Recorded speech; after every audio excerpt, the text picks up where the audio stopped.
Chapter 1 में पढ़ा कि इकोनॉमिक्स क्या है, 2 में बताया कि डिमांड एंड सप्लाई कैसे फाइंड आउट करेंगे, इक्विलिब्रियम कैसे फाइंड आउट करेंगे, या फिर आपस में इन दोनों के रिलेशन को चेंज इन प्राइस और change in demand due to change in price उसका क्या इफेक्ट होगा, राइट। अब अल्टीमेट मोटिव कहता है जी एक बार हमारे पास ये डिसाइड हो गया कि कंज्यूमर इस पैटर्न पर डिमांड कर रहा है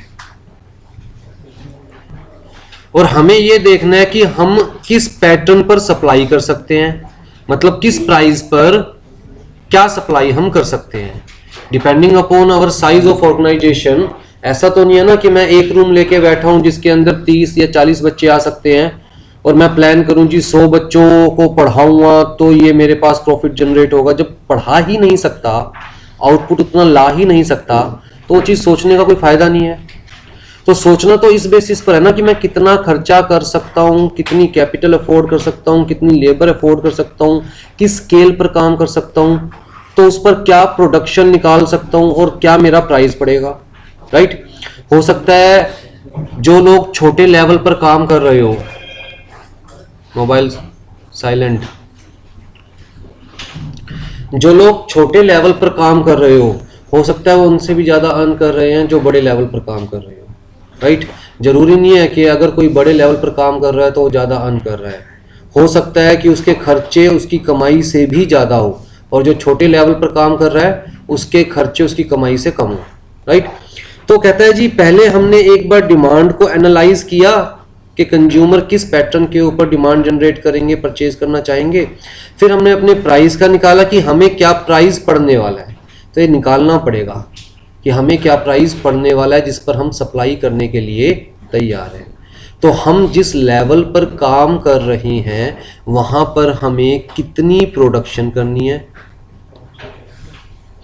उस प्रोडक्शन की क्या कॉस्ट बैठेगी, कहां पर हमें प्रोडक्शन को रोकना है। हो सकता है कि एक पर्टिकुलर लेवल के बाहर अगर हम प्रोडक्शन करने की कोशिश करें तो कॉस्ट ज़्यादा बैठे और रेवेन्यू कम जनरेट हो। जैसे मान के चलते हैं 8 आवर्स की शिफ्ट है फैक्ट्री की, 8 आवर्स के अंदर हम 1000 यूनिट्स प्रोड्यूस कर पा रहे हैं और प्रॉपरली हमारी 8 आवर्स की लेबर यूटिलाइज हो रही है। हमें ऑर्डर आ जाता है 1200 यूनिट्स का, इसका मतलब 8 आवर्स में तो प्रोड्यूस नहीं कर पाएंगे, हमें शिफ्ट इंक्रीज करनी पड़ेगी। मान के चलते हैं जी सेकंड शिफ्ट के लिए भी लेबर एंगेज कर ली हमने। अब सेकंड शिफ्ट के लिए लेबर एंगेज कर ली, कुछ ओवर टाइम पे कर लिया, लेकिन कुछ परमानेंट भी रखना पड़ेगा। रात को भी काम चलना है तो भैया चौकीदार भी रखना पड़ेगा। 200 यूनिट एक्स्ट्रा प्रोड्यूस करने से जो हमें प्रॉफिट हो रहा है, हो सकता है उससे ज्यादा तो हमें कॉस्ट बियर करनी पड़ जाए। तो ये 200 यूनिट एक्स्ट्रा प्रोड्यूस करने का फायदा होगा? The answer is no. तो बेटर है कितनी यूनिट्स प्रोड्यूस करो? 1000 यूनिट्स। तो कभी कभी ऐसा होता है कि हम ज्यादा प्रोड्यूस करने की कोशिश करते हैं लेकिन फिर भी हमारा प्रॉफिट क्या हो जाता है? डिक्रीज। तो प्रोडक्शन का लेवल क्या होना चाहिए, किस लेवल पर हमें प्रोडक्शन करनी है, जिस लेवल पर भी हम प्रोडक्शन कर रहे हैं वहां हमारी कॉस्ट क्या आएगी, फिर हमें उसके अंदर अपना प्रॉफिट कितना लेके चलना है जो कि हमें क्या देगा, जिसे हम क्या बोलते हैं, जो कि ये फाइंड आउट करने में हेल्प करेगा कि भैया हम तो 1000 यूनिट्स देने के लिए तैयार है मार्केट में 10 रुपए पर 1200 यूनिट्स देंगे तो यार जितना हमें प्रॉफिट हो रहा है उससे ज़्यादा लॉस हो रहा है। तो 10 रुपए पे नहीं, अगर 1200 यूनिट्स आप हमसे डिमांड कर रहे हो तो फिर हम 10 रुपए पे नहीं, फिर तो हम 12 रुपए पे दे पाएंगे। लेकिन 12 रुपए पे कंज्यूमर लेने को तैयार नहीं हो, कितने में लेने को तैयार है? 10 रुपए में। तो अल्टीमेटली प्राइस फाइंड आउट करने के लिए हमें क्या पढ़ना पड़ेगा कि किस लेवल पर प्रोडक्शन करनी है, जिस लेवल पर प्रोडक्शन कर रहे हैं उस लेवल पर क्या कॉस्ट पड़ रही है, फिर हमें अपना प्रॉफिट कितना रिजर्व करके चलना है और हमारा रिवेन्यू क्या है, राइट। तो प्रोडक्शन, कॉस्ट एंड रिवेन्यू, ये हमारा चैप्टर है, theory of production, cost and revenue. अब पहले हम लोग पढ़ेंगे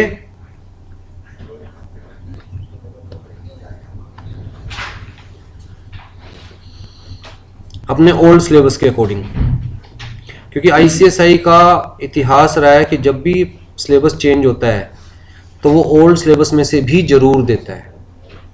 तो ओल्ड सिलेबस भी पूरा पढ़ेंगे, प्लस जो नए सिलेबस के अंदर हमारे पास आइसोक्वांट आइसोकोस्ट आया है उसको फिर डिस्कस करेंगे। ठीक है जी, आ जाओ जी। Theory of production, cost and revenue, chapter number आपके नई बुक के अकॉर्डिंग 4th है, ओल्ड बुक के अकॉर्डिंग 3 था। हाँ जी, इकोनॉमिक्स के अंदर प्रोडक्शन का मतलब क्या है? कहता है प्रोडक्शन तभी, वैसे प्रोडक्शन का जनरल मीनिंग क्या होता है? पहली चीज तो प्रोडक्शन का जनरल मीनिंग क्या है, और दूसरी चीज क्या प्रोडक्शन और मैन्युफैक्चरिंग में कोई डिफरेंस है? प्रोडक्शन गुड्स एंड सर्विसेज की भी होती है और मैन्युफैक्चरिंग क्या इंसानों की होती है? मैन्युफैक्चरिंग गुड्स की। सर जो मैन्युफैक्चरिंग होती है वो सेकेंडरी लेवल पर होती है, मतलब मैन मेड होती है, और जो प्रोडक्शन होता है जैसे कृषि वो तो जमीन से प्राइमरी सेक्टर में प्रोडक्शन आती है और मैन्युफैक्चरिंग सेकेंडरी। देखिए, अगर मैं फैक्ट्री भी रन कर रहा हूँ तो मैं मैन्युफैक्चरिंग और प्रोडक्शन दोनों वर्ड यूज़ कर सकता हूँ, लेकिन अगर एग्रीकल्चरल की बात करें तो हम मैन्युफैक्चरिंग वर्ड यूज़ नहीं करेंगे, हम कहेंगे वी हैव प्रोड्यूस्ड, राइट। तो सिंपल से टर्म्स में हम कहेंगे कि प्रोडक्शन का स्कोप मैन्युफैक्चरिंग से बड़ा है। जो भी चीज़ हम प्रोड्यूस कर रहे हैं वो तो प्रोड्यूस कर ही रहे हैं, लेकिन जो चीज़ हम मैन्युफैक्चर कर रहे हैं वो भी हम कह सकते हैं कि प्रोड्यूस कर रहे हैं। तो scope of production word is bigger than the scope of manufacturing. हाँ, ये डेफिनेशन ठीक है कि प्राइमरी प्रोडक्ट्स को लेकर हम जनरली वर्ड यूज करते हैं प्रोडक्शन का, लेकिन जो मैन मेड चीजें हैं उनके लिए हम जनरली यूज करते हैं मैन्युफैक्चर, लेकिन प्रोडक्शन वर्ड भी यूज कर सकते हैं। तो सुप्रीम कोर्ट ने कहा कि प्रोडक्शन का स्कोप मैन्युफैक्चरिंग वर्ड से बड़ा है, राइट। तो जो भी चीज हम मैन्युफैक्चर कर रहे हैं हम ये कह सकते हैं प्रोड्यूस कर रहे हैं, पर हर चीज जो प्रोड्यूस कर रहे हैं वो मैन्युफैक्चर नहीं कर रहे हैं। इकोनॉमिक्स के अंदर प्रोडक्शन का क्या मतलब है? वैसे इन जनरल प्रोडक्शन क्या मतलब है, मैन्युफैक्चरिंग क्या मतलब है? कहता है जी कुछ इनपुट है जिसका नेम, कमर्शियल आइडेंटिटी, वैल्यू और यूज इज डिफरेंट फ्रॉम, जो हमने एक प्रोसेस के अंदर इनपुट डाला, अगर उसी नेम, उसी कमर्शियल आइडेंटिटी का, उसी यूज का, उसी कैरेक्टरिस्टिक का आउटपुट आ गया तो कुछ भी प्रोड्यूस नहीं किया हमने। हम कब कहेंगे प्रोड्यूस किया, मैन्युफैक्चर किया है? When the name, commercial identity, characteristic of input is different from name, commercial identity, characteristic of output, right, in general sense. Economics की टर्म्स में हम क्या कहते हैं जी? प्रोडक्शन का मतलब वैल्यू क्रिएशन। अगर आपने कुछ वैल्यू क्रिएट की है, 10 रुपए की चीज है, अगर आपने आउटपुट 9 रुपए का निकाला है तो प्रोडक्शन कहाँ किया आपने? तो नुकसान कर दिया। लेकिन अगर आपने आउटपुट 11 रुपए का निकाला है तो इस प्रोसेस के थ्रू आपने कितने रुपए की वैल्यू क्रिएट करी है? 1 रुपए की। अगर आपने वैल्यू क्रिएट की है तो आपने कुछ प्रोड्यूस किया, अगर वैल्यू क्रिएट नहीं की तो कुछ प्रोड्यूस नहीं किया। तो conversion of input into output, factors of production हमारे पास इनपुट और आउटपुट, फाइनल गुड्स या इकोनॉमिक्स में प्रोडक्शन का मतलब क्रिएशन ऑफ, अगर आपने वैल्यू क्रिएट की है तो आपने कुछ प्रोड्यूस किया, अदरवाइज नहीं किया। वैल्यू दो तरह की, कहता है जी एक तो यूज वैल्यू और एक एक्सचेंज वैल्यू। यूज वैल्यू का मतलब हमारे लिए क्या यूटिलिटी है उस चीज की, जैसे हम कहते हैं वाटर,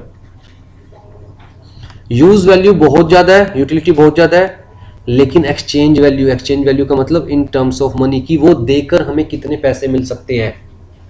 तो वाटर की वैल्यू बहुत कम है लेकिन यूज वैल्यू बहुत ज्यादा है। और डायमंड कहता है जी एक्सचेंज वैल्यू तो बहुत ज्यादा है, बहुत महंगा है, लेकिन यूज वैल्यू क्या है? बहुत कम है।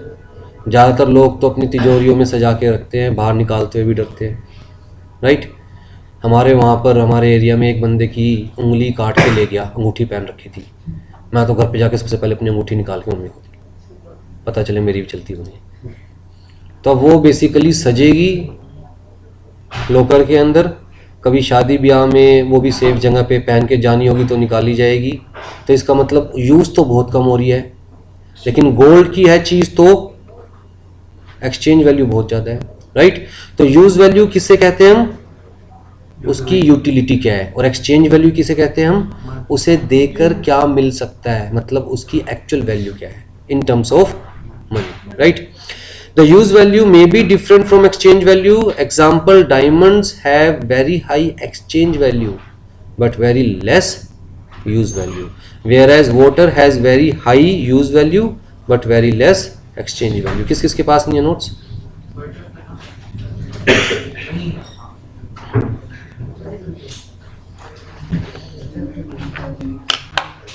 चेंज है पुराने वाले से। बेटा जो नया है वो नोट करवाएंगे, मैंने बड़ी कोशिश करी पर सारे चार्ट्स बनाने में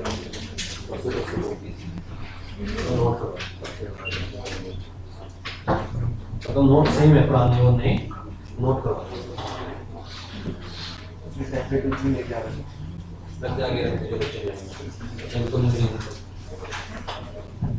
मुझे बोतल खानी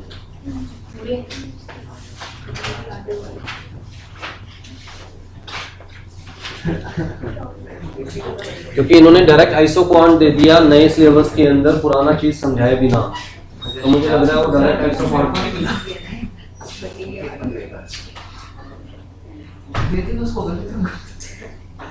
आगे के बैठो दिख रहा भाई तेरे सामने से वो होके गया, तेरे को ये बोलते तो हुए सर इसको दे दिया मेरे को नहीं दिया है ना।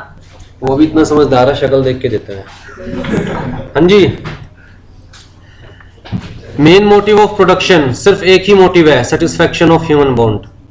मतलब कंज्यूमर को minimum cost per goods and services मिले और प्रोड्यूसर को गुड्स एंड सर्विसेज की मैक्सिमम प्राइस मिले, simple, right. Factor of production कौन कौन से है जी हमारे पास, ये एमसीक्यू के पॉइंट ऑफ व्यू से इंपॉर्टेंट है। फैक्टर ऑफ प्रोडक्शन किसने बताया ये फैक्टर ऑफ प्रोडक्शन? मार्शल ने, राइट। अल्फ्रेड मार्शल ने 4 फैक्टर ऑफ प्रोडक्शन दिए। फैक्टर ऑफ प्रोडक्शन को agents of production, productive resources, even sometimes productive, किसी भी वर्ड्स में बोल सकते हैं। तो land, labour, capital and entrepreneur, right. Land, the natural factor of production given by the god to the society, भगवान की तरफ से आपके लिए गिफ्ट है, फ्री ऑफ कॉस्ट, आपके लिए मतलब सोसाइटी के लिए, आपके लिए नहीं है, आपको तो परचेज करनी पड़ेगी, पर पूरी सोसाइटी के पॉइंट ऑफ व्यू से देखे तो भगवान की तरफ से। कहता है हर वो चीज जो कुदरत ने इंसान को फ्री में दी है वो सब इस फैक्टर में कवर हो जाएगी। तो सिर्फ लैंड की बात नहीं कर रहे, बल्कि क्लाइमेट जो कुदरत की तरफ से इंसान को मिला है, लैंड में जितने भी मिनरल्स है, जितने भी रिसोर्सेज है जो कुदरत की तरफ से इंसान को मिले हैं, वो सब इस फैक्टर में कवर। तो this factor is also called original और प्राइमरी फैक्टर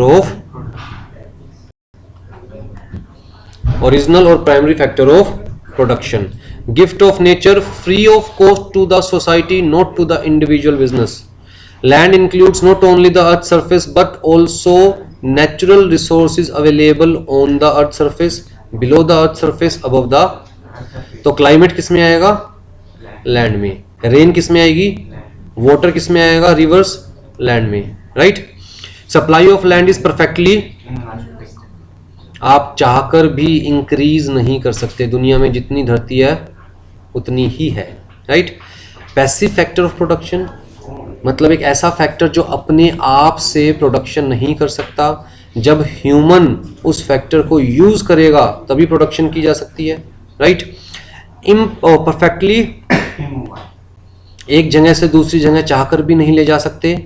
नॉन पेरिशेबल, मतलब जनरली हम मान के चलते हैं कि लैंड, वाटर, मिनरल रिसोर्सेज जो अर्थ के अंदर है, अर्थ और क्लाइमेट, अगर इनके साथ छेड़छाड़ ना की जाए तो ये अपनी जगह पर बने रहेंगे, जल्दी सी खराब नहीं होंगे, राइट। दूसरा क्या है जी हमारे पास? लेबर। लेबर का मतलब सिर्फ ह्यूमन रिसोर्स। कहता है जो मशीनरी के थ्रू काम होगा, जो एनिमल के थ्रू काम होगा, वो इसमें कंसीडर नहीं किया जाएगा। सिर्फ ह्यूमन रिसोर्स की बात कर रहा है, इंसानों की बात कर रहा है, चाहे इंसान फिजिकली काम कर रहे हैं या मेंटली या फिजिकल प्लस मेंटल वर्क कर रहे हैं, राइट। लेबर इज हिट्रोजीनियस का मतलब हर इंसान की स्किल डिफरेंट होती है, हर इंसान का काम करने का तरीका डिफरेंट होता है। No two persons possess the same quality of labour, skill and efficiency differ from person to. Labour is equal to intensity of work into number of hours.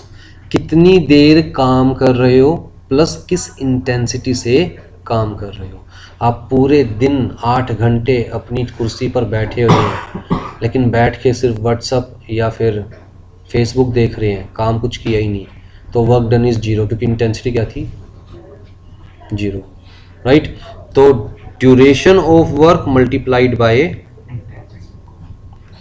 Labour means only human effort और activity, only human effort, दोबारा repeat कर रहा हूँ, animal से किया गया काम, machine से किया गया काम इसमें कंसिडर नहीं किया जाएगा। Which can be physical, mental और the mixture of two. It does not include the work performed by animal और मशीन और नेचर। लेबर की सप्लाई इलास्टिक है या inelastic? Inelastic in general कह रहा है, मतलब खड़े पाओ आप क्वांटिटी ऑफ लेबर इंक्रीज नहीं कर सकते। हाँ, ऑल्दो टाइम ड्यूरेशन दे दिया जाए तो इंक्रीज की जा सकती है लेबर। आपको इंडिया में लेबर की ज़रूरत है और आपको टाइम दिया जाए जी 6 मंथ्स हैं, तो आप अमेरिका से, यूके से, ऑस्ट्रेलिया से यहाँ से लेबर बुला सकते हैं। लेकिन इन जनरल हम मान के चलते हैं लेबर क्या है, inelastic, right. Active factor of production अपने आप से काम करती है, राइट, अगर मोटिवेटेड है तो, जैसे कल मैम आई थी मोटिवेट करने। इम्परफेक्टली मोबाइल फैक्टर, जनरली हम मान के चलते हैं इंसान अपनी मातृभूमि को या जहाँ पर उसका घर है उसको छोड़कर दूसरी जगह नहीं जाना चाहता जनरली, लेकिन कुछ लोग तो जाते हैं, इसलिए हम क्या कह रहे हैं, इम्परफेक्टली मोबाइल। ना तो 100% मोबिलिटी है और ना ही बिल्कुल ही इमोबाइल है, ठीक है जी। कैन नॉट बी स्टोर्ड, आज काम नहीं करोगे तो कल बूढ़े हो जाओगे। Capital secondary as well as artificial factor of production. Human created है, हम जो चीज क्रिएट करते हैं वो सब कैपिटल, दोबारा रिपीट कर रहा हूं, हम जो चीज क्रिएट करते हैं वो सब कैपिटल। अगर हम एनिमल से काम करवा रहे हैं तो एनिमल हमारे लिए क्या है, कैपिटल, रिसोर्स। जो भी चीज आपके माइंड में आ रहा है कि ये हमारे लिए रिसोर्स है, वो सब कहां डाल दोगे उठा के, अगर वो यहां नहीं आ रहा तो। और वहां तो लैंड में तो क्या आएगा, फ्री ऑफ कॉस्ट वाली चीजें जो नेचर से मिली है। बाकी सब चीज किस में डाल दोगे, मशीनरी कैपिटल है जी, पैसा मनी कैपिटल है, रिसोर्स कैपिटल है, आपके पास एनिमल्स है वो भी आपकी कैपिटल है, राइट। तो not a gift of nature, man made capital has social cost and alternative use. तो किसी भी बिजनेस में जब आप कैपिटल, अपने रिसोर्सेज इन्वेस्ट करते हो तो आप सबसे पहले ये देखो, सिर्फ ये नहीं देखना कि चलो जी 10 लाख रुपए इन्वेस्ट करके हमें तो भैया 50,000 रुपये महीने की इनकम हो रही है। आप सिर्फ ये 50,000 रुपये महीना मत देखो, आप ये देखो 10 लाख रुपए बैंक में डिपॉजिट करवाते तो भी आपको 10,000 रुपये महीना तो फ्री ऑफ कॉस्ट मिल जाते घर बैठे बैठे। एक्चुअल में इनकम कितनी हो रही है, रियल इनकम कितनी हो रही है, 40,000, क्योंकि 10,000 तो बिना कुछ करे भी आपको बैंक में पैसा डिपॉजिट करके मिल जाता। तो alternative use as well as social cost, right. मतलब जो पैसा, जो रिसोर्स आप अपने बिजनेस में यूज कर रहे हैं उसे क्या आप सोसाइटी के लिए यूज नहीं कर सकते थे? सोसाइटी की कॉस्ट पर ही तो बिजनेस चल रहे हैं, सोसाइटी से सामान लेकर ही तो बिजनेस चल रहे हैं। पेड़ पौधे काट कर, एनवायरनमेंट का डिग्रेडेशन करके, सोसाइटी को हार्म पहुंचाकर ही तो बिजनेस चल रहे हैं। तो कैपिटल की सोशल कॉस्ट भी है प्लस अल्टरनेटिव यूज भी है। Capital includes asset, money, income, कुछ भी लिख लीजिए, anything created by man which is not covered under land, खत्म, ठीक है जी। सप्लाई इज रिलेटिवली कम ज्यादा की जा सकती है। पैसिव फैक्टर ऑफ प्रोडक्शन अपने आप से काम नहीं करती, जब ह्यूमन कैपिटल को इन्वेस्ट करके बिजनेस करता है तभी प्रोडक्शन कर सकते हैं, राइट। मतलब वो कहावत सुनी होगी ना कि पैसे तिजोरी में रखे रखे अंडे नहीं देते, यूटिलाइज करने पड़ते हैं। तो passive factor of production. Perfectly mobile factor, एक जगह से दूसरी जगह हम ट्रांसफर कर सकते हैं। Can be stored but value may be depreciate with time. Last क्या है जी, एंटरप्रेन्योर कहता है ये सब चीज़ तो ठीक है, लेकिन इनको मिलाकर काम करने वाला भी तो कोई चाहिए, और जो इन सबको मिलाकर काम करता है उसमें क्या बोलते हैं? एंटरप्रेन्योरशिप। तो मार्शल पहला बंदा था जिसने एंटरप्रेन्योर के कंसेप्ट को हाईलाइट किया था इन बिजनेस, कि भैया बिजनेस की सक्सेस के लिए ये भी एक इम्पोर्टेंट फैक्टर है, सेकेंडरी फैक्टर है लेकिन इम्पोर्टेंट है। पहले ये सारी चीज़ चाहिए तभी तो ये काम कर पाएगा, तो सेकेंडरी है लेकिन important factor and independent factor, right. Entrepreneurship should be able to take risk and decision. Entrepreneurship a factor which brought together all other factors of production and making them work honestly. आ जाओ जी, theory of production. हमने क्या कहा? सबसे पहले हमें क्या देखना पड़ेगा? किस लेवल पर हम प्रोडक्शन कर सकते हैं, सबसे पहले हमें ये देखना पड़ेगा, राइट। अब हमारे पास यहां पर दो चीजें होती है प्रोडक्शन के केस में, कि हम चीजों को शॉर्ट रन में लेके चल रहे हैं या फिर शॉर्ट रन का क्या मतलब है इकोनॉमिक्स में? कहता है एक ऐसा टाइम स्पैन, कुछ दे नहीं रखा, वो एक दिन का भी हो सकता है, एक महीने का भी हो सकता है, एक साल का भी हो सकता है, 10 साल का भी हो सकता है, एक ऐसा टाइम स्पैन जब हम ऑल फैक्टर्स ऑफ प्रोडक्शन को चेंज नहीं कर सकते।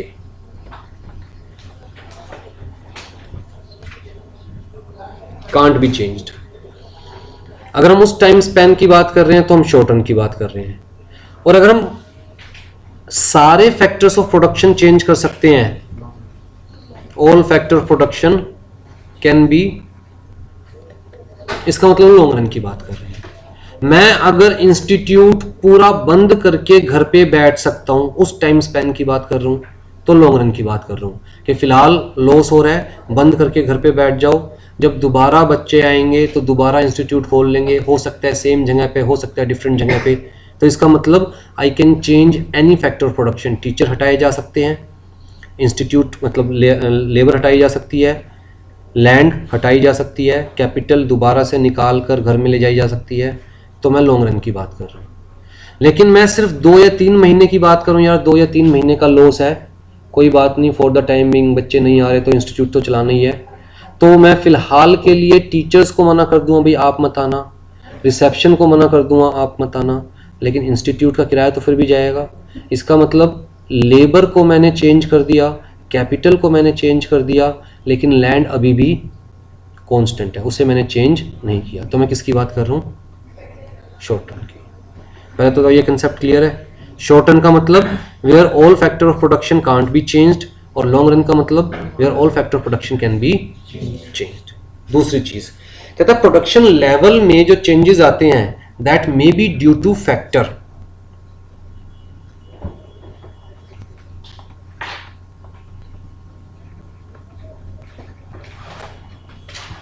ये may be due to factor of production. भैया लैंड सेम है लेकिन टीचर 2 की जगह 3 रख लिए, तो इसका मतलब फैक्टर ऑफ प्रोडक्शन चेंज कर दिया मैंने, तो ज्यादा बच्चों को पढ़ाया जा सकता है, राइट। और may be due to change in scale of production. पूरा स्केल ही चेंज कर दिया मैंने। जब हम शॉर्ट रन की बात करते हैं तो मैंने कहा जी शॉर्ट रन में तो हम सारे फैक्टर्स चेंज कर ही नहीं सकते। शॉर्ट रन में तो कुछ फैक्टर्स कांस्टेंट रहेंगे हमारे पास, फिक्स्ड रहेंगे हमारे पास, तो कुछ फैक्टर्स चेंज कर सकते हैं। लेकिन जब हम लॉन्ग रन की बात करते हैं तो सारे फैक्टर्स चेंज कर सकते हैं, इवन इंस्टीट्यूट भी चेंज कर सकते हैं। तो जहाँ पहले रूम था 25 या 30 बच्चों को पढ़ाने वाला, वही अब बड़ा स्पेस ले लिया तो 50 बच्चों को पढ़ा सकते हैं, सेम टीचर। तो इसका मतलब हमने क्या चेंज कर दिया? पूरा स्केल ऑफ प्रोडक्शन ही चेंज कर दिया। तो यहां पर हम कह रहे हैं जी scale of production is same. जितने मैक्सिमम जी एक दिन में, एक रूम है हमारे पास, इस रूम में एक दिन में मैक्सिमम 3 बैचेस रन कर सकते हैं, वो डिपेंड करता है कि एक टीचर रखा हुआ है तो एक बैच रन कर रहे हैं, 2 टीचर रखा हुआ है तो 2 बैच रन कर रहे हैं, 3 टीचर रखे हुए हैं 3 बैच रन कर रहे हैं, लेकिन इससे ज़्यादा रन नहीं कर सकते। इसका मतलब स्केल क्या है जी? क्या हम उस स्केल को फुली यूटिलाइज कर रहे हैं या नहीं कर रहे, दैट डिपेंड्स अपॉन, तो हम शॉर्ट रन की बात कर रहे हैं। लेकिन अगर हम रूम ही चेंज कर सकते हैं कि भैया नहीं हम बड़ा रूम ले सकते हैं, हम 2 रूम ले सकते हैं, हम 3 रूम ले सकते हैं, तो उसमें तो ज़्यादा बैचेस चल सकते हैं। तो इसका मतलब हम क्या चेंज कर रहे हैं? अपनी प्रोडक्शन का स्केल। तो जब भी फैक्टर ऑफ प्रोडक्शन की बात करेंगे तो किसकी बात करेंगे? शॉर्ट रन की। और जब भी चेंज इन स्केल की बात करेंगे वो कब पॉसिबल है? लॉन्ग। यहाँ तक क्लियर है पहले, राइट? आ जाओ जी, थ्योरी ऑफ प्रोडक्शन। हाँ जी, प्रोडक्शन फंक्शन क्या होता है?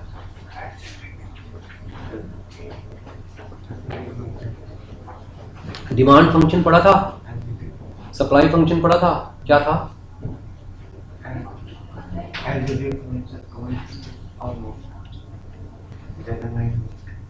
लो कौन सा मजाक उड़ाएंगे तेरा, तेज बोल।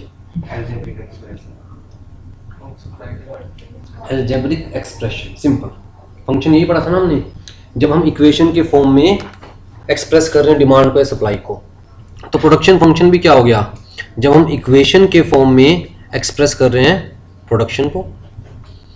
तो जहां हमने एक जनरल फॉर्म लिखी है या स्पेसिफिक फॉर्म लिखी है? जनरल फॉर्म क्या थी? जहां हम एग्जैक्टली फाइंड आउट नहीं कर सकते कि कितना आपस में एसोसिएशन है। तो हमने ये तो बताया that production depends upon labour, capital, taste, time, technology and number of items. लेकिन किस तरह से डिपेंड करते हैं ये नहीं बताया। तो ये कौन सा फंक्शन हो गया?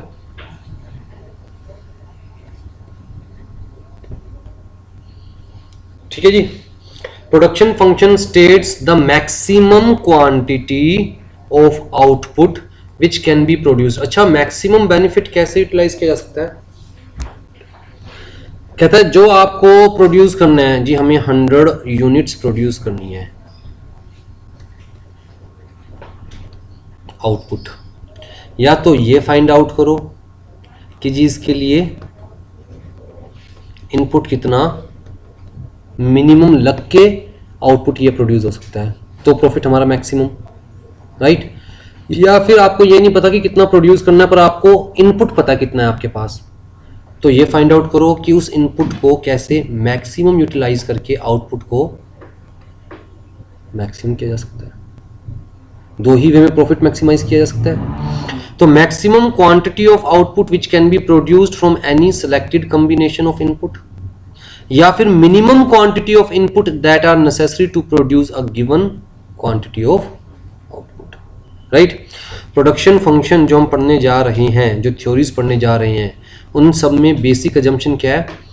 हम मान के चलेंगे कि हमारी टेक्नोलॉजी कांस्टेंट है, फर्म अपने एरिया को, अपने रिसोर्सेज को जितना यूटिलाइज कर सकती है उतना मैक्सिमम लेवल ऑफ एफिशिएंसी पर यूटिलाइज कर रही है। एक पर्टिकुलर टाइम यूनिट की बात कर रहे हैं। A change in any variable factor produce a corresponding change in the level of output. The input are divisible into most variable unit. वही सेम जो जंक्शन हम लेके चलते हैं, राइट? तो हमने कहा जी 2 टर्म में हमें पढ़ना है, एक तो शॉर्ट टर्म में और एक लॉन्ग टर्म में। Short term law of diminishing returns, या फिर लॉ ऑफ वेरिएबल प्रोपोर्शन, या फिर हम कहेंगे returns to factor of production. Short run में तो फैक्टर ऑफ प्रोडक्शन के चेंज के ऊपर डिपेंड करता है ना, तो हम बोलेंगे returns to factor of production. और भी बहुत सारे नाम हैं, law of diminishing marginal product, diminishing marginal return, और सिंपली डिमिनिशिंग रिटर्न्स। ठीक है जी। क्लासिकल इकोनॉमिस्ट क्या बोलते थे? मॉडर्न इकोनॉमिक्स में क्या बोला जाता है? लॉ ऑफ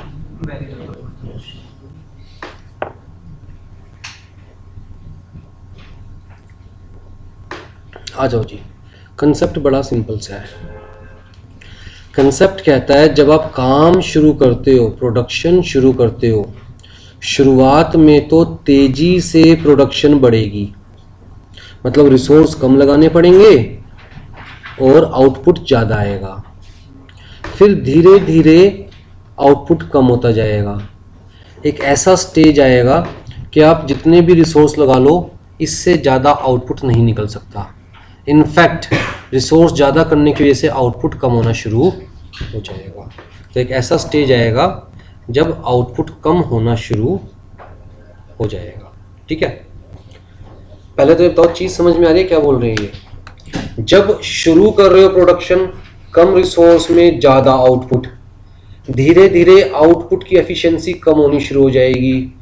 एक ऐसा स्टेज आएगा जब आपका आउटपुट मैक्सिमम लेवल पर पहुंच जाएगा कि भैया आप जितनी भी कोशिश कर लो, जितने भी रिसोर्स लगा लो, इससे ज़्यादा आउटपुट नहीं निकाल सकते। और मेन रीज़न क्या है, हम किसकी बात कर रहे हैं और ये कहाँ पर एप्लीकेबल है? और शॉर्ट टर्म का मतलब क्या है कि कोई ना कोई फैक्टर कांस्टेंट फिक्स्ड जरूर होगा। ठीक है जी। अब एक सिंपल सा एग्जांपल लेते हैं। मान के चलते हैं कि मैंने कोचिंग इंस्टीट्यूट स्टार्ट किया, बिल्कुल इनिशियली अकेला बंदा हूँ, राइट। और जब हम कोई भी बिजनेस स्टार्ट करते हैं या ऑफिस स्टार्ट करते हैं तो हम कोशिश करते हैं कि भैया सुबह उठ के झाड़ू भी खुद ही मार दे, पढ़ा भी खुद ही ले, नोट्स भी खुद ही फोटोकॉपी करवाया आए, कोई पानी रखने वाला नहीं, कुछ नहीं, अकेला आदमी काम कर रहा होता है। तो मैंने एक जगह लीजिए, एक ही रूम था, इसी रूम को डिवाइड करवा दिया मैंने और ये रख दिया ऑफिस एरिया, और यहाँ पर, और इस एरिया में मैक्सिमम कितने स्टूडेंट्स आ सकते थे? मैक्सिमम।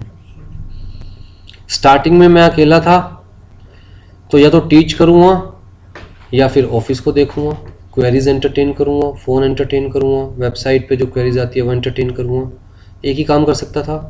तो जब मैंने स्टार्टिंग करी तो अब यहाँ पर लेके चलते हैं लैंड, जो कि फिक्स्ड है हमारे पास, 60 स्टूडेंट्स मैक्सिमम आ सकते हैं। दूसरी चीज़ क्या होगी? लेबर। ठीक है जी। तो लैंड तो मेरे पास फिक्स थी, इसकी कोई कंसीडरेशन नहीं है। लेबर शुरुआत में कितनी थी? लैंड थी उस वक्त जब मैंने लिया तो मुझे रेंट पे करना पड़ता था 80,000 का। लेबर 1, मैं अकेला। आउटपुट क्या थी? सर आप लेबर हुए या एंटरप्रेन्योर हुए हो? बेटा जब शुरुआत करते हैं तो झाड़ू भी खुद ही मारूंगा, पढ़ाऊंगा भी खुद ही, ठीक है ना, सब कुछ खुद ही करना पड़ता है। अभी जब आप मार्केट में उतरोगे तब पता चलेगा। उस वक्त ये लगता है 1 रुपया भी जहाँ से बच सकता है बचा लो, क्योंकि अगर ये बचेगा तब जाके चीज़ों को आगे बढ़ा पाओगे। ठीक। और दिमाग में डर भी होता है, चलेगा नहीं चलेगा, आप स्टाफ रख लो, स्टाफ की भी सैलरी देनी पड़ेगी, आप एडवर्टीज़मेंट कर लो, उसका भी खर्चा होएगा, पता नहीं कितना रिटर्न आएगा कितना नहीं आएगा। तो ये एक नेचुरल फिनोमिना है कि हम लोग डरे दिमाग से काम शुरू करते हैं और शुरुआत में लगता है जो खुद कर सकता है वो कर ले, चल गया तो फिर बाद में और लोगों को जोड़ लेंगे। ठीक है जी। तो शुरुआत में बच्चे कितने थे? 8। ठीक। अब ऑफिस में कंप्यूटर लगा हुआ था, इंटरनेट लगा हुआ था। तो जैसे मैंने सीएस करके क्लियर करके बाहर निकला था, मेरे साथ एक और दोस्त था, वो भी सीएस क्लियर करके बाहर निकला, वो प्रैक्टिस करना चाहता था। तो प्रैक्टिस करने में शुरुआत में यही होता है यार, कोई अपने ऑफिस में ही बिठा ले, खुद ऑफिस का खर्चा ना करना पड़े। तो मैंने उसे ऑफ़र दी कि आप मेरे ऑफिस में आके बैठ जाइए, कंप्यूटर लगा हुआ है, इंटरनेट लगा हुआ है, उसका खर्चा होता ही होता है, ऑफिस में आके फ्री में बैठिए, कुछ पे भी मत कीजिए, बस मेरा इतना काम कर लीजिएगा कि जो फेस टू फेस की क्वेरीज आती है, जो स्टूडेंट्स आते हैं, अगर मैं अंदर टीच कर रहा हूँ तो आप बाहर उनको एंटरटेन कर ले। आप भी सीएस हैं तो आपको बहुत अच्छे से समझाना आ जाएगा, तो आप उन्हें एंटरटेन कर लीजिएगा। लैंड अभी भी कितने की? ये तो फिक्स्ड है हमारे पास शॉर्ट रन में। लेबर कितनी हो गई? और उनकी क्वेरीज एंटरटेन करने की वजह से, जो फ़ोन पे क्वेरीज एंटरटेन करते थे, फेस टू फेस एंटरटेन करते थे, बच्चे कितने हो गए? 20। ठीक है जी। इंक्रीज कितने का हुआ? 12 का। फिर हमने एक और लेबर रखी। अब दिखाई दिया कि यार 20 बच्चे हो गया, खर्चे निकल सकते हैं, तो हमने एक और लेबर रखी। उसका काम क्या था? हम दोनों को असिस्ट करना। मेरी वेबसाइट डिज़ाइन करता, वेबसाइट के थ्रू जो क्वेरीज आती उनको एंटरटेन करता, प्लस खाली टाइम में इन भाई साहब का प्रैक्टिस का काम में भी हेल्प करता, रिकॉर्ड्स वगैरह मेंटेन करने में, क्लाइंट से डॉक्यूमेंट्स लाने में, पैसे लाने में, राइट। अब जो बच्चे वेबसाइट के थ्रू आते थे, ऑनलाइन आते थे, वो बच्चे भी कन्वर्ट होने शुरू हुए। तो बच्चे कितने हो गए? इनका भी काम बढ़ा, हेल्प मिली इनको भी, और मेरा भी काम बढ़ा, तो प्रोडक्टिविटी कितनी हो गई? अभी इंक्रीजिंग रेट से इंक्रीज हो रही है। फैक्टर एक ही इंक्रीज किया है 12, पहले फैक्टर से कितने थे?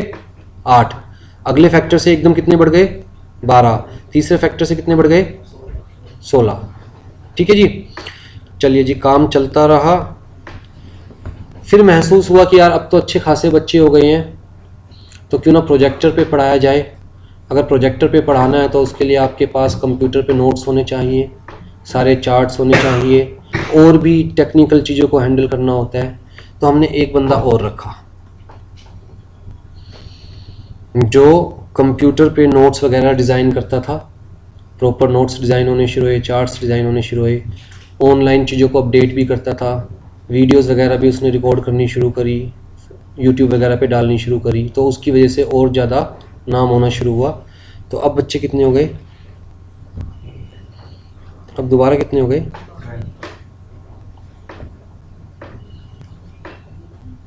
ठीक है जी। उसके बाद अब तो बाबूजी हो गए। बाबूजी हो गए तो पानी अपने आप थोड़ा ना पियेंगे। अब तो एक बंदा वो भी रखना पड़ेगा जो पानी पिलाएगा, ऑफिस साफ करेगा, राइट।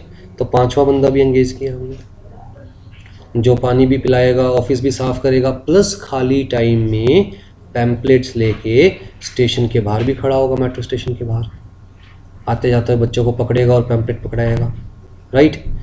तो 5वीं लेबर हमने ऐड करी, उसकी वजह से अब हमारे पास कितने हो गए? कितना इंक्रीज हुआ?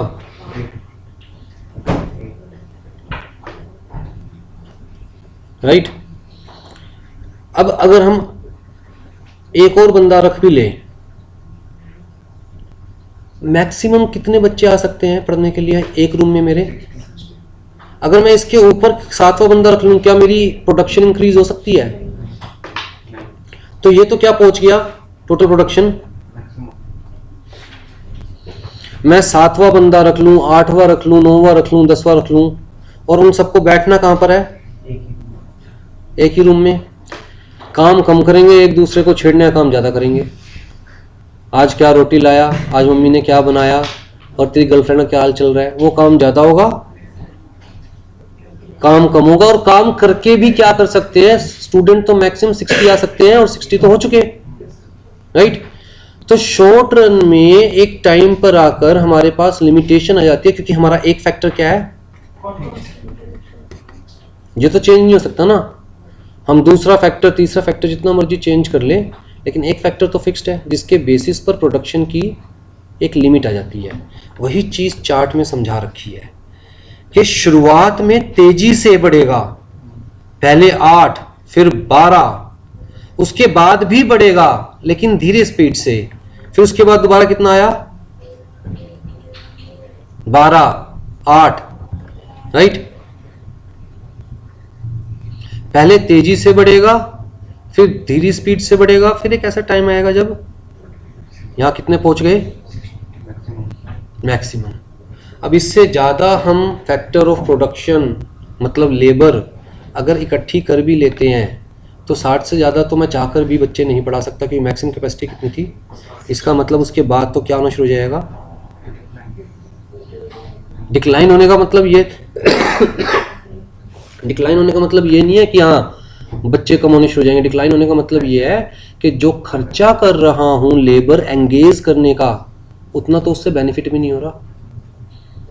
अगर मैं खर्चा कर रहा हूँ 10,000 रुपये और बच्चे तो इंक्रीज हो नहीं रहे, तो 10,000 रुपये मेरे प्रॉफिट में से ही कम हो जाएंगे, राइट। तो बेसिकली 3 स्टेज होगी हमारे पास, stage of increasing returns, stage of diminishing returns and stage of. तो as the proportion of variable factor increases, हमारे केस में ये क्या था, the total production at first increases more than proportionately, then proportionately, proportionately किसके proportion में देख रहा है ये, लेबर के प्रोपोर्शन में, right. And finally less then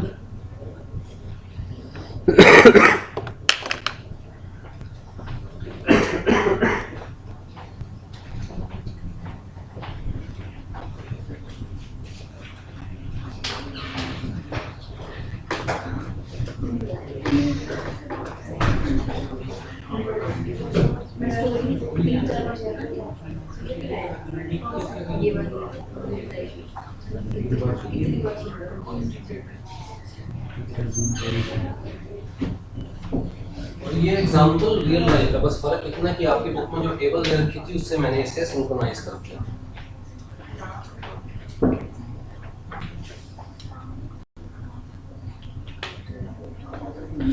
और एक पॉइंट ऐसा आना शुरू हो जाता है जब हमें लगता है यार खामे खा लेबर जोड़ रखी है, काम आ नहीं रही, ऑफिस का खर्चा और करवा रही है, निकालो इस लेबर को।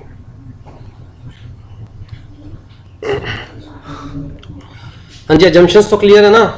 टेक्नोलॉजी रिमेन्स कांस्टेंट, हाँ वो बात अलग है, टेक्नोलॉजी चेंज हो गई तो 60 की जगह 90 बच्चे भी बिठाए जा सकते हैं। जैसे कोलकाता के अंदर जब स्पेस कम पड़ने शुरू हो गए तो उन लोगों ने हाफ हाइट पर वो डाल दिए फट्टे, उनके ऊपर बच्चों को बिठाना शुरू कर दिया।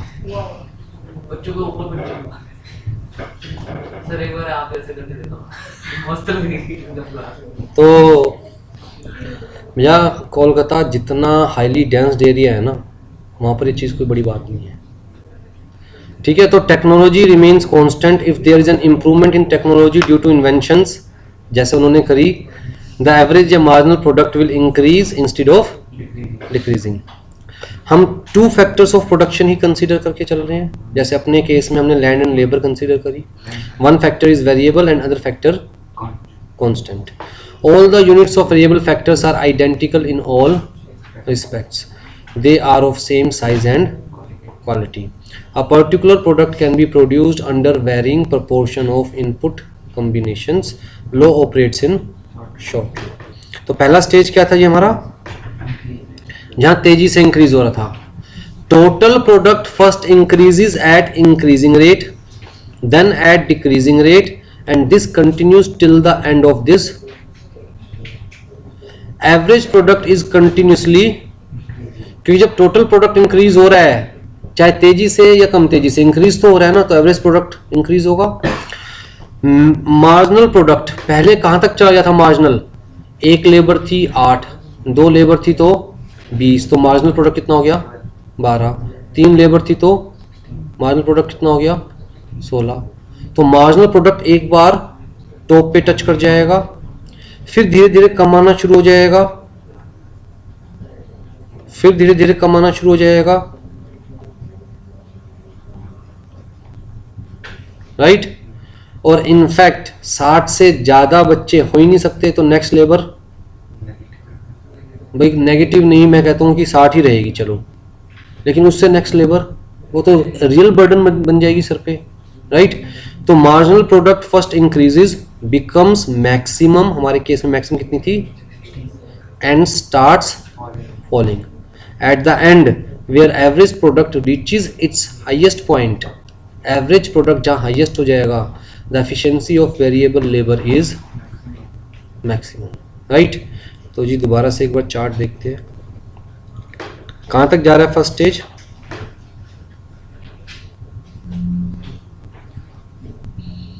यहां पर हमारा एवरेज प्रोडक्ट क्या है फर्स्ट स्टेज पर,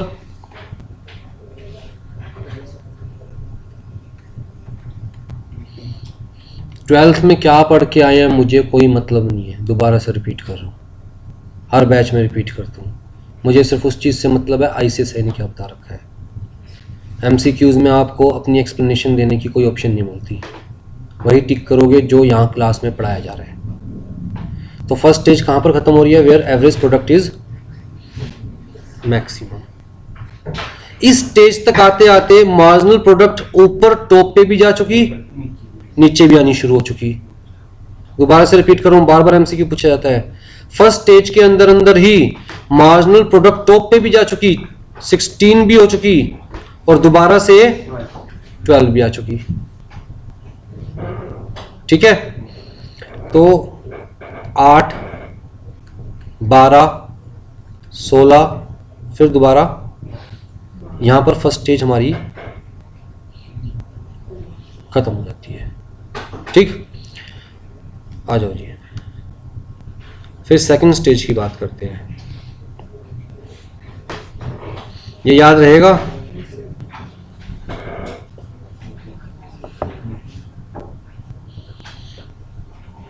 eight the end of this stage MP is equal to AP, AP is maximum, लेकिन तीनों अभी क्या है? Positive. Second stage, total product continues to increase at diminishing rate, वही 8, 4 ऐसे कंटिन्यू हो रही थी, राइट? मतलब 48, 56, 60 इंक्रीज तो हो ही रही थी, चाहे थोड़ी रेट से हो रही थी, until it reaches to the at the end of this stage both AP and MP diminishes but both are लेकिन 60 के बाद आगे इंक्रीज तो नहीं हो सकती, तो इसका मतलब नेक्स्ट इंक्रीमेंट कितनी है? 8, 4, 0। तो मार्जिनल प्रोडक्टिविटी इस स्टेज के एंड पे क्या हो जाती है? 0। AP shows a steady decline throughout this stage। तो देख लो जी, सेकंड स्टेज के एंड तक मार्जिनल प्रोडक्टिविटी क्या चली गई, और AP भी एकदम तेजी से गिर रही है, क्योंकि प्रोडक्टिविटी एवरेज भी तो एकदम तेजी से गिरेगी जब प्रोडक्टिविटी एकदम तेजी से गिर रही है, तो राइट। पर है सारे पॉजिटिव, 0 है, नेगेटिव तो नहीं है ना, तो टोटल प्रोडक्टिविटी वगैरह सब पॉजिटिव ही है अभी। थर्ड स्टेज, यहाँ पर टोटल प्रोडक्टिविटी गिरनी शुरू हो जाएगी, राइट? Starts to decline, AP shows a steady decline but never becomes 0, क्योंकि ये तो मैं पहले ही बता चुका था, ये तो हम मान के चलते हैं ह्यूमन रैशनल है और कभी भी नेगेटिव में काम नहीं करेगा। And MP becomes negative. ये देखो जी, ये चार्ट जो मैंने आपको समझाया,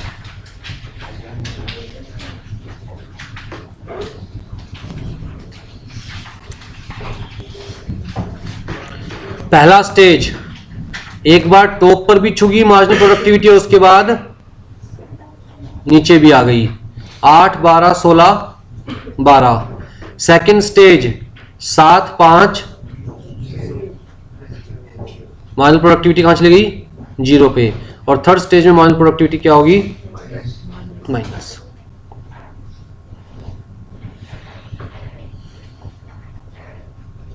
ठीक है जी, तो कहां पर ऑपरेट करेंगे हम लोग?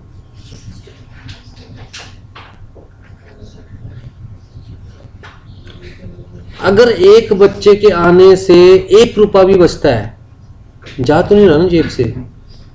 मैं कहता हूं एक बच्चा यहां बैठ रहा है, कुछ नहीं बचता, जो फीस दे रहा है वही खर्चा हो रहा है, जा तो नहीं रहा ना जेब से, भीड़ तो दिखाई देगी एक और बच्चे की। तो कहता है यहां तक ऑपरेट करो, क्योंकि पहली बात तो जो लॉजिक मैंने दिया, दूसरी बात जब तक 0 पर पहुंचेंगे नहीं तब तक पता कैसे चलेगा कि यहां रुकना है हमें, तो यहां तक ऑपरेट करो, इसके बाद तो फिर नेगेटिव होना शुरू हो जाएगा। तो where to operate?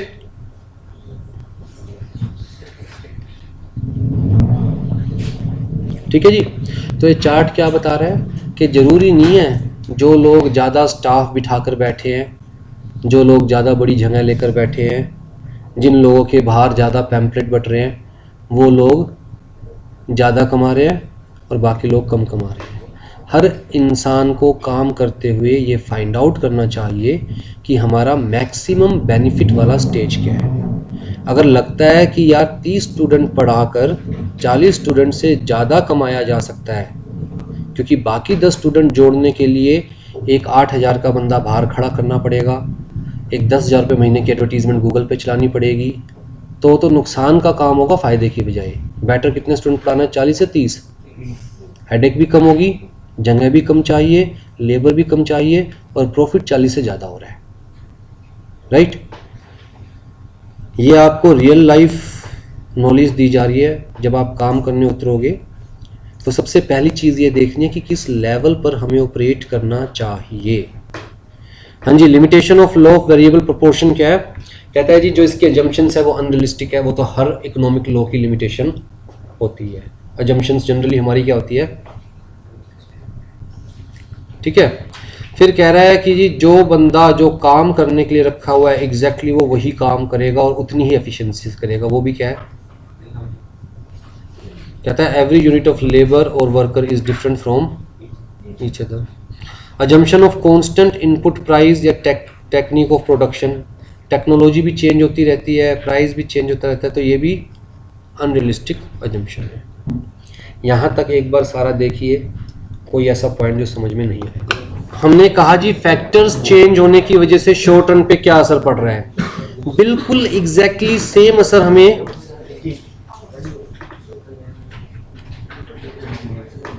Long run में पड़ने वाला है।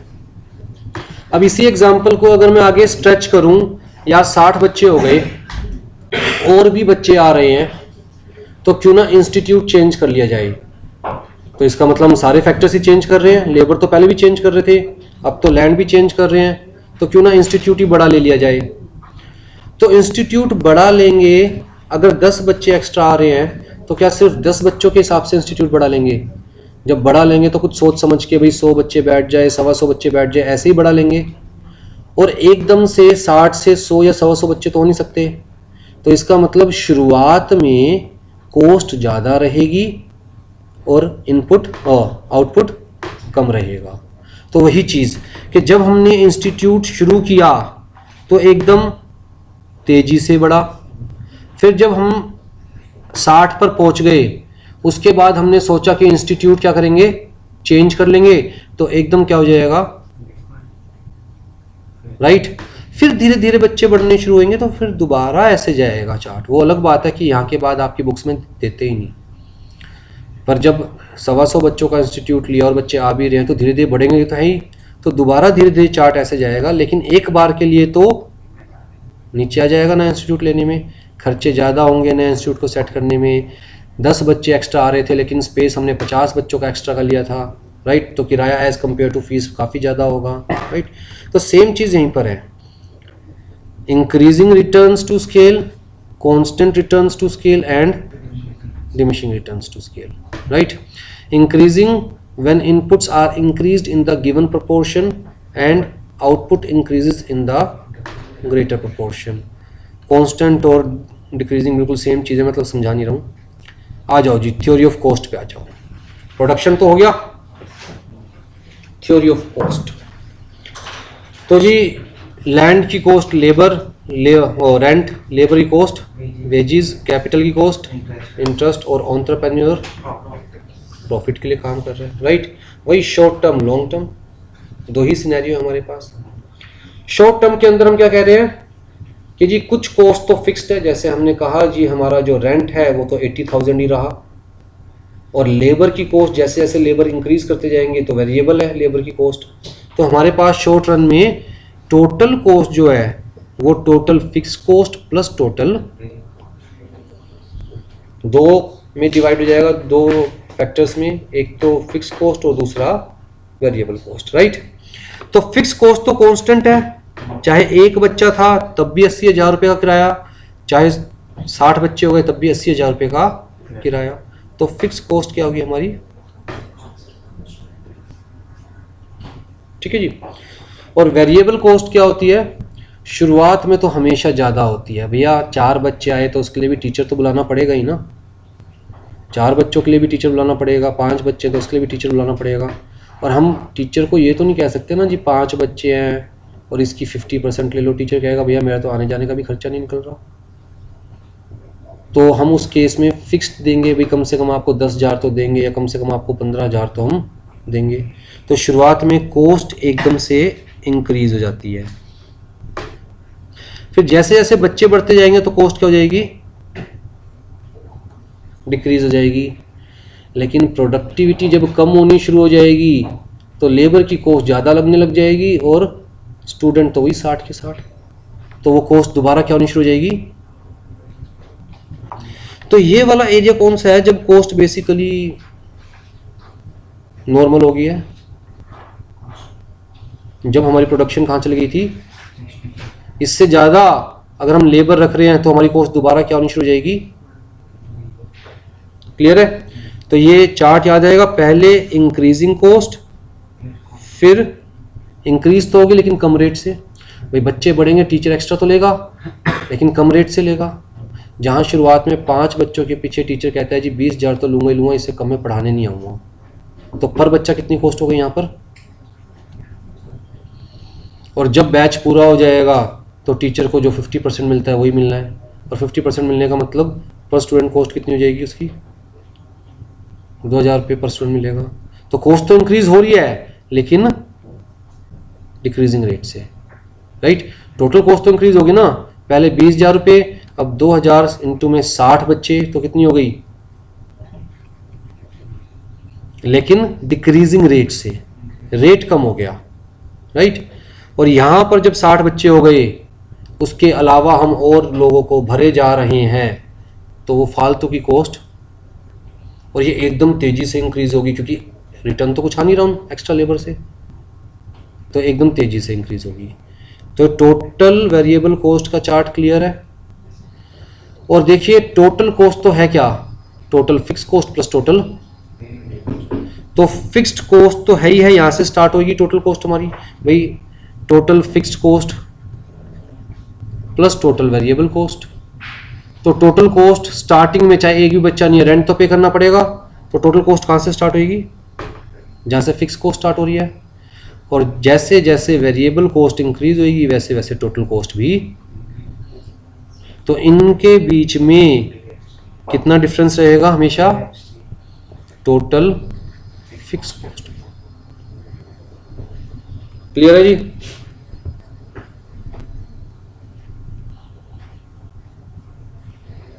देख लो, टाइम ले लो, समझ लो, जो डाउट है पूछ लो।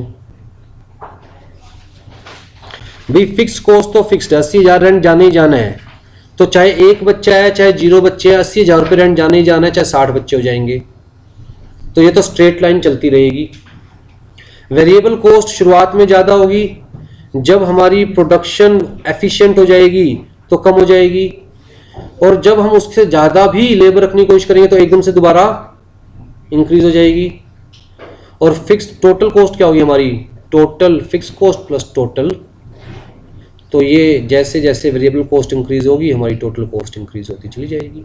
जब हमारी वेरिएबल कॉस्ट 20,000 रुपये थी तो टोटल कॉस्ट 1 लाख, जब हमारी वेरिएबल कॉस्ट 60,000 रुपये हो गई तो टोटल कॉस्ट, जब हमारी वेरिएबल कॉस्ट 1,20,000 रुपये हो गई तो टोटल कॉस्ट भी हमारी, तो इन दोनों के बीच में डिफरेंस क्या है,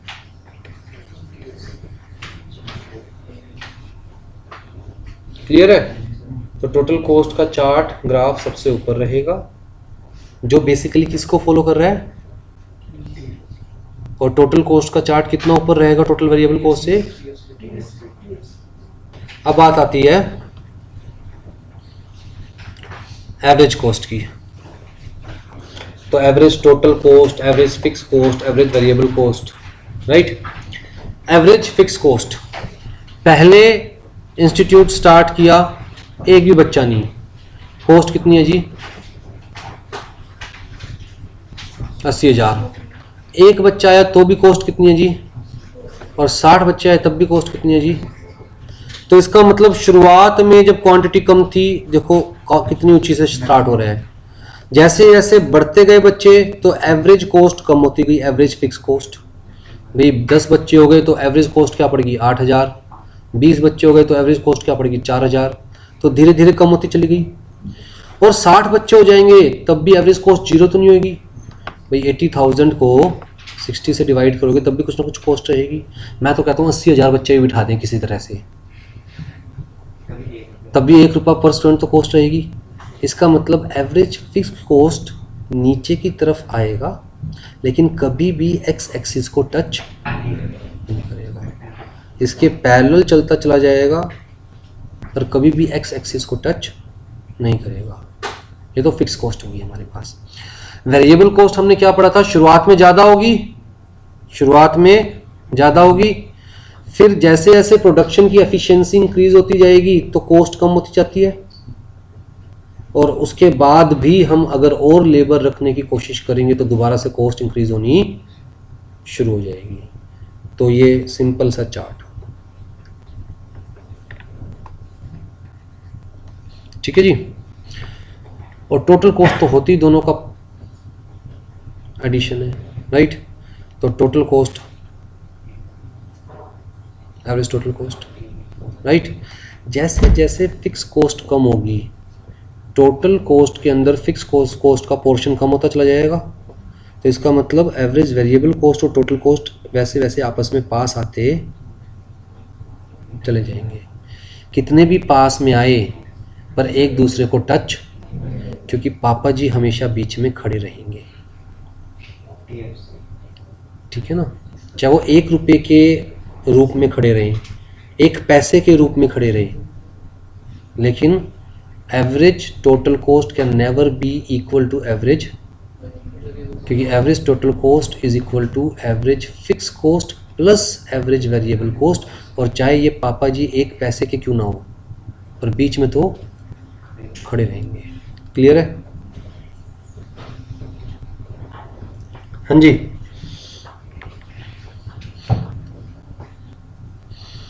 यहाँ तक पढ़ के देखो जी, मैंने तो समझा दिया, अब आप पढ़ के देखो अपने। अब बात आती है मार्जिनल कॉस्ट की। मार्जिनल कॉस्ट का मतलब cost of individual unit, right. जब काम शुरू किया फिक्स्ड कॉस्ट 80,000, वेरिएबल कॉस्ट चाहे 1 बच्चा भी हो, टीचर आएगा तो कह रहा है जी 20,000 तो कम से कम लूंगा ही, तो 1 बच्चे की मार्जिनल कॉस्ट क्या पड़ गई हमें, सीधा, ठीक है जी। 2 बच्चे हुए तो टीचर की कॉस्ट हम दे ही रहे हैं, इंस्टीट्यूट की कॉस्ट हम दे ही रहे हैं, कोई एडिशनल कॉस्ट नहीं। फालतू से फालतू क्या एडिशनल कॉस्ट है भैया, जो रजिस्ट्रेशन के टाइम पर 2-4 रुपए के पेपर वर्क होंगे वो। तो फिक्स कॉस्ट क्या रहे, मार्जिनल कॉस्ट सेकंड बच्चे की क्या पड़ी, लेट्स से सेकंड बच्चे के लिए जो एडिशनल कॉस्ट बियर करनी पड़ रही है कितने रुपए, फिर बाकी सारी कॉस्ट तो ऑलरेडी हम बियर कर ही रहे हैं। तो मार्जिनल कॉस्ट का जब चार्ट शुरू होता है तो स्टार्टिंग कहाँ से होती है और एकदम से डिक्लाइन होता है, राइट। फिर धीरे धीरे दोबारा ऊपर उठना शुरू होता है। ये दोबारा ऊपर कब उठना शुरू होता है, जब दबा के एडवर्टीजमेंट कर रहे हैं, बाहर लोग छोड़ रखे हैं पैम्पलेट बांटने के लिए, खर्चे हो रहे हैं 50,000 रुपये, बच्चा आ रहा है 1, तो एकदम से तेजी से ऊपर उठना शुरू, राइट।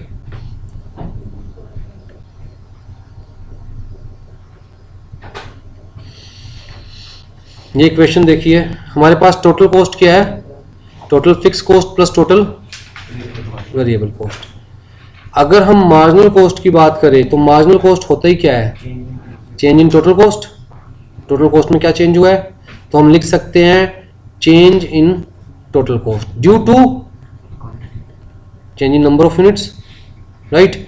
टोटल कॉस्ट क्या है हमारे पास, टोटल वेरिएबल कॉस्ट प्लस में टोटल। तो जब हम चेंज इन टोटल कॉस्ट की बात कर रहे हैं तो ऐसा लिख सकते हैं, लिखा जा सकता है। फिक्स कॉस्ट तो कभी चेंज होती ही नहीं, तो ये क्या बन गया, क्या रह गया हमारे पास खाली, तो मार्जिनल कॉस्ट क्या रहेगी हमारे पास, change in variable cost, change in, क्योंकि फिक्स कॉस्ट तो चेंज होती ही नहीं, तो change in fix cost is equal to 0। क्या रह गया हमारे हाथ में? सिर्फ चेंज इन वेरिएबल कॉस्ट। तो याद रहेगा marginal cost change in variable cost. दोबारा से कहता है जी total cost is equal to total fix cost plus total change in total cost due to change in quantity is equal to change in plus में change इन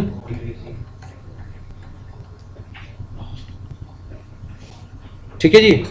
ये तो हमारा क्या है, क्योंकि फिक्स कॉस्ट तो शॉर्ट टर्म में चेंज होती ही नहीं, 80,000 रुपये 80,000 रुपये ही रहेगी। तो हमारा क्या आ गया, change in total cost due to change in quantity is equal to 0 plus change in total variable cost upon में चेंज इन। और चेंज इन टोटल कॉस्ट क्या है, ये तो होती है marginal cost is equal two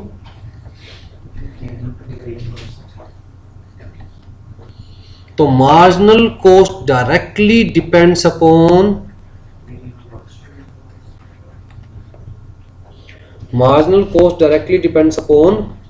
variable cost. जितने भी स्टूडेंट्स आ जाए, किराया तो 80,000 ही देना है, चेंज तो वेरिएबल कॉस्ट में होना है, टीचर की फीस में चेंज होना है, डॉक्यूमेंटेशन में चेंज होना है, तो चेंज तो वेरिएबल कॉस्ट में होना है ना, बाकी तो फिक्स्ड कॉस्ट ही है। तो marginal cost directly depends upon variable cost. Clear है?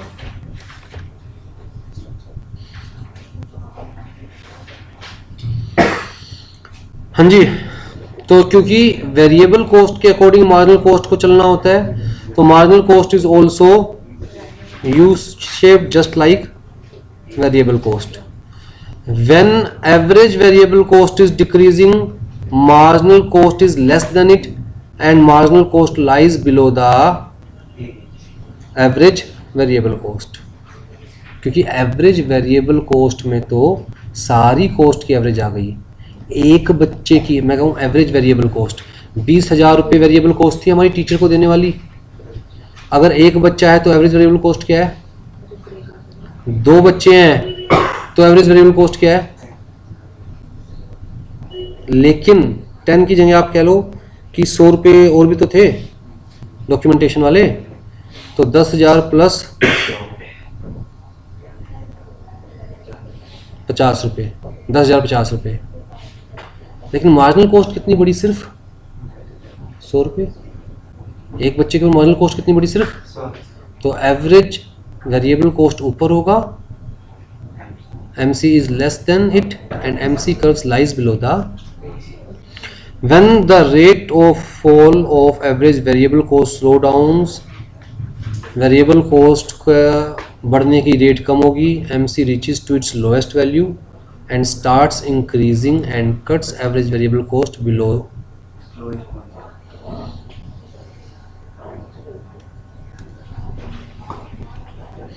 तो ये चीज़ याद रखना, MC वेरिएबल कॉस्ट को कहां से कट करता है,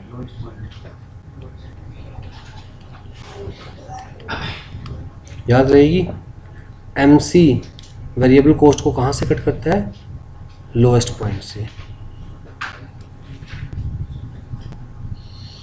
हाँ जी। In other words when AVC is minimum, MC is cut करेगा तो इक्वली हो गए। In the next phase, AVC curve slopes upward and marginal cost rises faster than AVC and lies above it। देखो जी, यहाँ तक कोई डाउट? शांति से चल रहा हूँ मैं, बिल्कुल तसल्ली से, डाउट पूछते चलो। कोई पॉइंट नहीं समझ में आ रहा, जितनी बार भी समझ में नहीं आ रहा, पूछते चलो।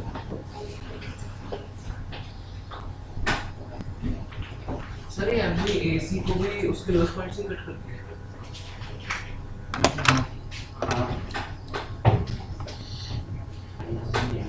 देखो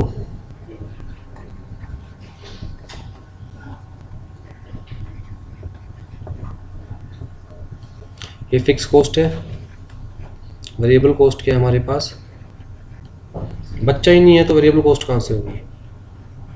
ठीक है जी। एवरेज फिक्स्ड कॉस्ट कितनी है,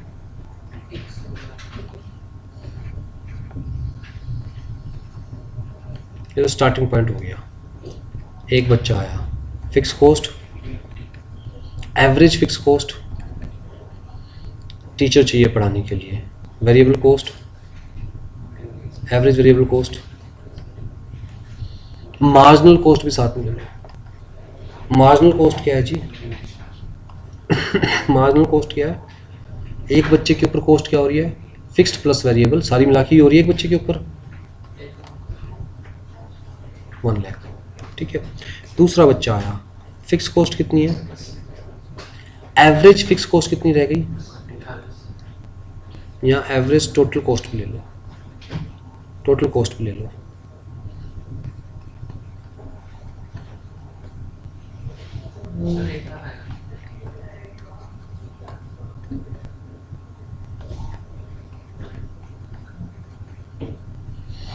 हाँ जी, टोटल कॉस्ट कितनी रहेगी हमारे पास?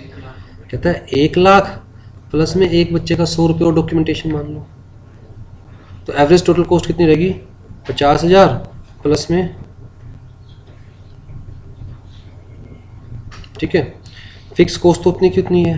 Average fix cost, average variable cost कितनी हो गई हमारे पास? ये तो वेरिएबल कॉस्ट है, वेरिएबल कॉस्ट प्लस में एवरेज वेरिएबल कॉस्ट कितनी होगी?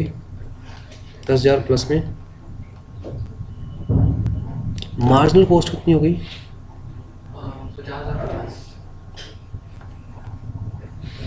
बस 100 रुपये जो एक्स्ट्रा इंक्रीज हुए हैं टोटल कॉस्ट में।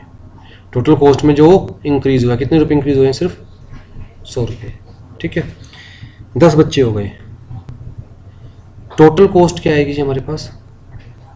अभी 20,000 में हम टीचर को 10 बच्चों में 20,000 रुपये दे रहे हैं। टोटल कॉस्ट कितनी है? 1 लाख की 80,000 किराया, 20,000 टीचर के, प्लस डॉक्यूमेंटेशन के नाम के मान लो 1,000 रुपये। एवरेज टोटल कॉस्ट कितनी हो गई? 10 बच्चों से डिवाइड करोगे 1 लाख को, प्लस 1,000 को भी तो 10 से डिवाइड करोगे। Fix cost, average fix cost, हाँ जी, ये हम 40 क्यों लेके चल रहे हैं?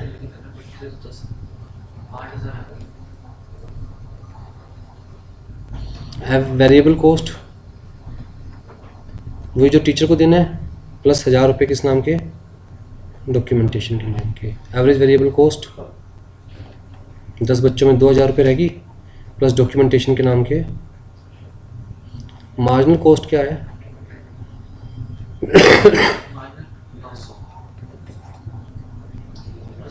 पहले भी तो 100 थे। चलो 900 लिख लो।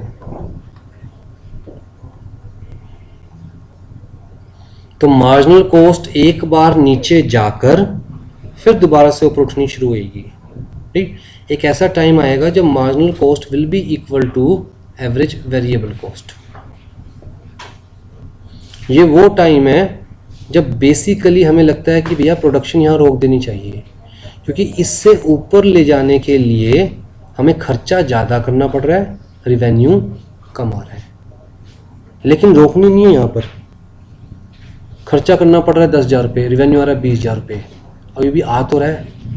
खर्चा करना पड़ रहा है 19,000 रुपये, रिवेन्यू आ रहा है 20,000 रुपये, अभी भी आ तो रहा है। खर्चा करना पड़ रहा है 19,999 रुपये, रिवेन्यू आ रहा है 1 रुपये, तब भी आ तो रहा है। तो यहाँ प्रोडक्शन रोकनी नहीं है, ठीक है। लेकिन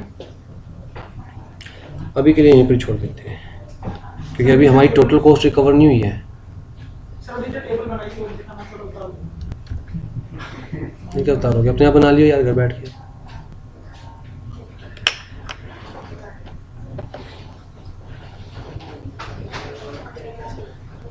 मतलब एमसी एक बार 1 लाख से सीधा नीचे गिर के कहां पर आया? पर फिर दोबारा उठना शुरू हो रहा है, और वो और तेजी से उठेगा। किस पॉइंट पर?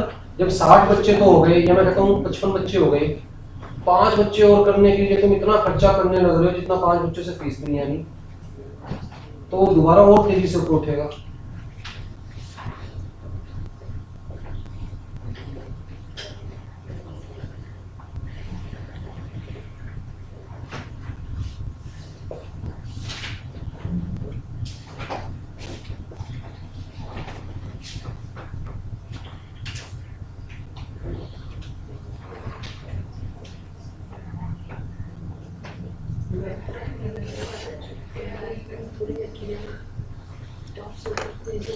सेम जो कंसेप्ट है वही लॉन्ग रन का है, बस फर्क क्या है कि लॉन्ग रन में हमारे पास वेरिएबल फैक्टर ही है, fix factor we can change all the factors, तो सारे क्या है वेरिएबल फैक्टर, फिक्स फैक्टर का कंसेप्ट ही है लॉन्ग रन में, राइट। Long run means time period when all the factor of production can be changed, even the firm can close its business for some time, thus in long run all costs are no concept of fixed cost, right। तो यहाँ पर दो approaches है हमारे पास, एक classical approach, एक modern approach. Classical approach तो कहती है भैया a plus b is equal to a b, 2a plus 2b is equal to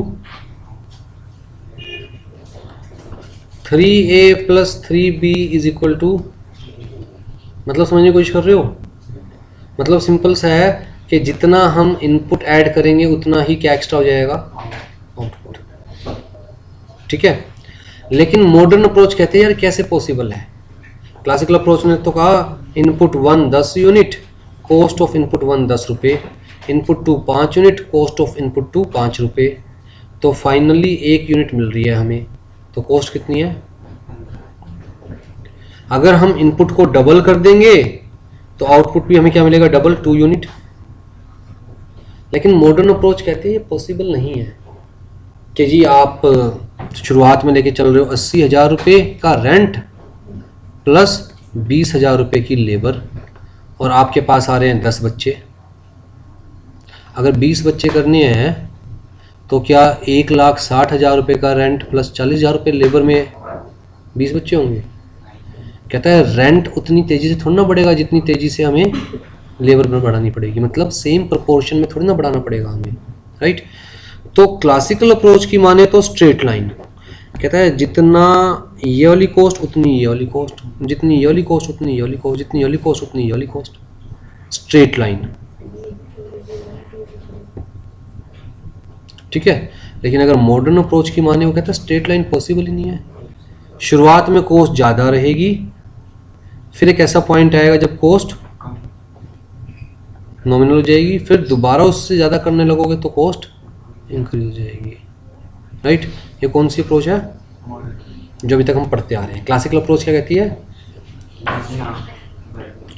कहता है कि भैया 10 बच्चों के लिए 80,000 का किराया प्लस 20,000 की लेबर, एक बच्चे के लिए टीचर को काट दो 10 पार्ट में, एक पार्ट एक बच्चे को पढ़ाएगा, पॉसिबल है। मॉडर्न अप्रोच कहती है भैया ये तो खर्चा करना ही पड़ेगा ना, और बाद में फिर किराया थोड़ा ना बढ़ेगा, क्या बढ़ेगा लेबर, तो पहले कॉस्ट ज़्यादा होगी, फिर कॉस्ट नॉमिनल हो जाएगी, फिर एकदम से कॉस्ट, यही चार्ट तो पढ़ते आ रहे हैं अभी तक हम। देख लो जी यहाँ तक कोई डाउट।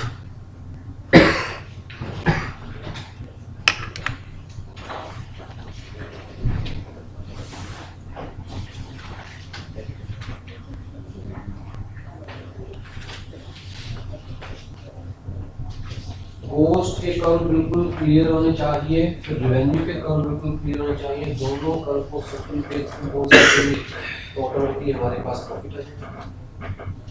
हमें क्लियर है कि कॉस्ट का ये कर्व है, हमें क्लियर है कि रेवेन्यू का ये कर्व है, दोनों को एक के ऊपर एक रख देंगे तो आपको पता चल जाएगा कि कहाँ प्रॉफिट है कहाँ लॉस है। जैसे रेवेन्यू क्या कह रहा है जी, हमने देखा था कि टोटल रिवेन्यू बढ़ता चला जाएगा टोटल प्रोडक्टिविटी तक। जब प्रोडक्टिविटी कम होनी शुरू हो जाएगी, मतलब लेबर को 10,000 रुपये दे रहे हैं लेकिन बच्चा तो बढ़ नहीं सकता, तो 10,000 रुपये अपनी जेब से ही जा रहे हैं, तो रिवेन्यू नेगेटिव होना शुरू हो जाएगा। जब ये टॉप पर होगा तो मार्जिनल रेवेन्यू क्या होगा? 0, क्योंकि इसके बाद तो 10,000 रुपये खर्च कर रहे हैं लेबर पर और बच्चा आ रहा है लेट्स से 0 रुपये का, तो -10,000 रुपीज़ जेब से जा रहे हैं इसके बाद तो यहाँ पर क्या हो गया? Marginal revenue. तो एवरेज ये वाला चार्ट कौन से चार्ट के इक्वल है? यूटिलिटी।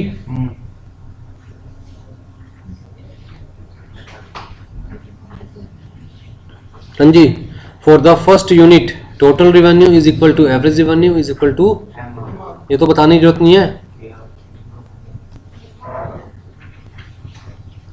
प्रोड्यूसर का इक्विलिब्रियम फाइंड आउट कर रहे हैं जी। हमने कॉस्ट कर्व पढ़ा, क्या है? टोटल कॉस्ट ऐसे जाएगा, टोटल कॉस्ट। रेवेन्यू कर्व पढ़ा, टोटल रेवेन्यू कैसे है? Total cost total. अब देखिए रेवेन्यू कॉस्ट को 2 पॉइंट पे कट कर रहा है, एक इस पॉइंट पर और एक इस पॉइंट पर। ये वाला पॉइंट तो क्या है? अभी तो जी हम पॉजिटिव में आना शुरू हुए हैं। और ये वाला पॉइंट कौन सा है? बेटा इससे ज़्यादा प्रोड्यूस किया तो कॉस्ट ज़्यादा लगेगी, रेवेन्यू कम आएगा। तो हमें कहाँ तक प्रोड्यूस करना चाहिए? मैक्सिमम प्रॉफिट यहाँ पर है, मैक्सिमम। भाई total revenue less total cost maximum profit, तो हमें कहाँ तक प्रोड्यूस करना चाहिए? कहता है यहाँ पर आपको लेबर को देना पड़ रहा है 1,000 रुपये, फीस आ रही है 10,000 रुपये की। यहाँ पर आपको लेबर को देना पड़ रहा है 2,000 रुपये, फीस आ रही है 10,000 की। यहाँ पर आपको लेबर को देना पड़ रहा है 5,000 रुपये, फीस आ रही है 6,000 की। यहाँ पर आपको लेबर को देना पड़ रहा है और फीस आ रही है, अरे जेब से तो नहीं जा रहा, लेकिन इससे पहले रुक जाओगे तो जो 1 रुपया एक्स्ट्रा अर्न कर सकते थे वो अर्न कर पाओगे। तो कहां तक हमें करना है? ये कौन सा पॉइंट है? पहला रूल के cost curve cuts revenue curve second time, या मैं कहूंगा फ्रॉम द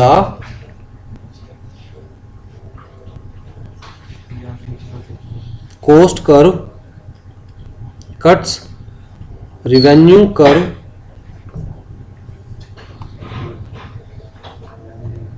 फ्रॉम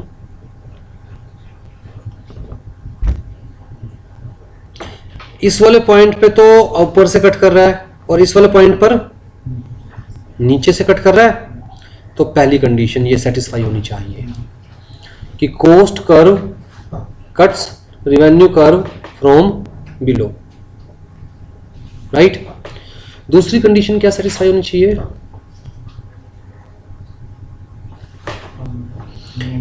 कहता है यहां पर जाओ या यहां पर जाओ लॉस होगा। यहां तक हम कमा सकते हैं जी 1,00,000 रुपए, अगर इससे कम प्रोडक्शन करी तो कमाएंगे 99,000 रुपीज। कितने का लॉस हुआ? इससे ज्यादा प्रोडक्शन करने की कोशिश करी तो कॉस्ट जेब से ज्यादा लगेगी, रेवेन्यू कमाएगा, तब भी हम कमाएंगे।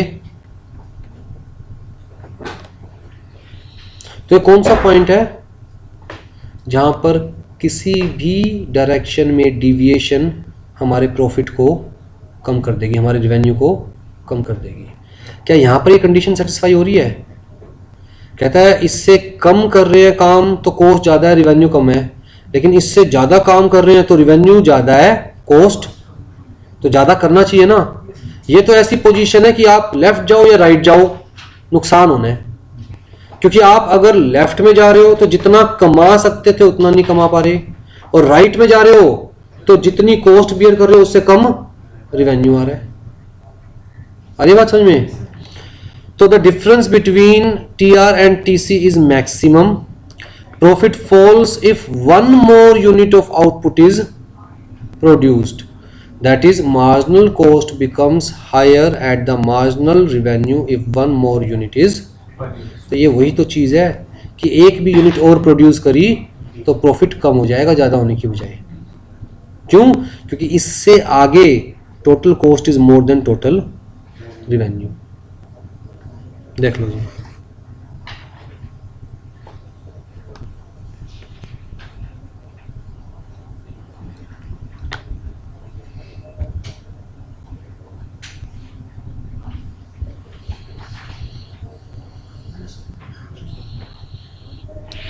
हमने कॉस्ट का यही पढ़ा है ना, क्योंकि फिक्स्ड कॉस्ट क्या होती है हमारी, कहता है जी फिक्स कॉस्ट तो फिक्स्ड है, वो तो स्ट्रेट जाएगी। वेरिएबल कॉस्ट क्या होती है हमारी, कहता है जी वेरिएबल कॉस्ट जीरो से स्टार्ट होगी, जैसे जैसे बच्चे बढ़ते जाएंगे ऐसे चलती रहेगी। तो टोटल कॉस्ट तो fix cost plus variable cost, तो स्टार्ट यहाँ से होगी और वेरिएबल कॉस्ट को फॉलो करेगी, तो इसलिए टोटल कॉस्ट का करो, राइट। तो टोटल कॉस्ट का कर्व क्लियर हो गया जी हमें। हमने कहा जी टोटल रिवेन्यू बढ़ता जाएगा, कब तक बढ़ता जाएगा, कहता है जी वहां तक बढ़ता जाएगा जहां पर हमारे स्टूडेंट कितने हो गए थे, 60। उसके बाद नीचे आना शुरू हो जाएगा, लेबर और इंक्रीज करी तो ये दो कट कर रहे हैं जी चार्ट आपस में। पहले पॉइंट पे कट कर रहे हैं, वहां पर टोटल देखो, total cost is more than total, यहां पर भी total cost is more than total revenue, ठीक है। लेकिन यहां पर और प्रोड्यूस करेंगे तो total revenue will be more than total cost, इसलिए हमें और प्रोड्यूस करना चाहिए, राइट।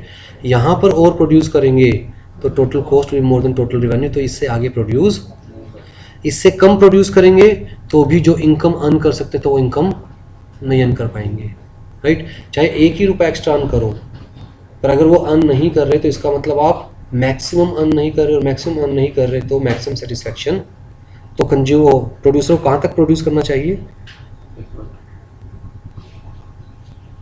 क्लियर है जी।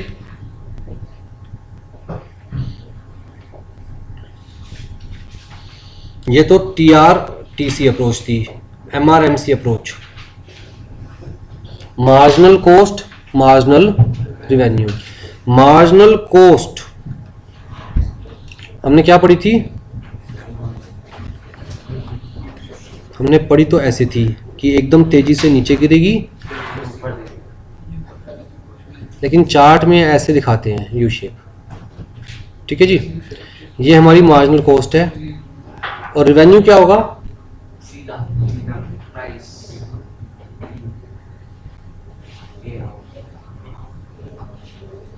ठीक है जी, मार्जिनल रिवेन्यू, एवरेज रिवेन्यू। तो वही दो पॉइंट पे कट करेगी, और हमें कहां तक प्रोड्यूस करना है, सेकंड पॉइंट तक।